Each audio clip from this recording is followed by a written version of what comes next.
දැන් කවියෝ දැන් නිර්මාණකරු ගෑනු ගැන කියන විදිය බලපන්. සාමාන්‍ය සින්දුව ඇතුලේ දාන්න ඕනේ නැති, සාහිත්‍යෙට දාන්න ඕනේ නැති නොගැලපෙන උපමා ටිකක් තියෙනවා. කොහෙද යන්නේ මේ ජම්බෝලේ වගේ මං කරවල හොද්ද උඹ සම්බෝලේ වගේ. පාඩම් හිටින් නැති චක්‍රයක් වගේ, ඉනෙන් පහළ උඹේ අක්කරයක් වගේ. වචන ටික ඇහෙද්දි මේ ගෑනියෝ මොන විදියටද උඹලා මතක් වෙන්නේ? කොහෙද යන්නේ මේ ජම්බෝලේ වගේ. යකෝ ගෑනියෙක්ගේ තියෙන්න ඕනේ අර গিitar එකක බඳ වගේ පෙනුමක්. ඒකයි කිව්වේ එංගසුක ගත හැක මිටින කියලා. මේක ජම්බෝලයක්.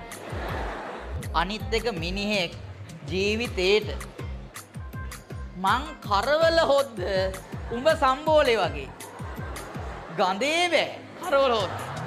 ඊළාසේ පාඩම් හිටින් නැති චක්‍රයක් වගේ. ඉස්කෝලේ ගිහින් ගුටි කාපන්. චක්‍රේ පාඩම් නැහැ. හරි ඒක පැත්තක තියපන්කෝ. ඉනෙන් පහළ අනේ අර තොටගම්මේ හාමුදුරුවෝ කිව්වේ පුතේ රියසක වගේ පුළු ලොකුලක් තියෙනවා කියලා මූ කියනවා. මූට ඕනේ වෙනවා ඊට වඩා ලොකු එකක් කියන්න. ඉනෙන් පහළ උඹේ අක්කරයක් වගේ. සජි ප්‍රේමදාස දැක්කනම් උදා ගම්මානයක් හදනවා. අවුල්ලා අක්කරයක් වගේ.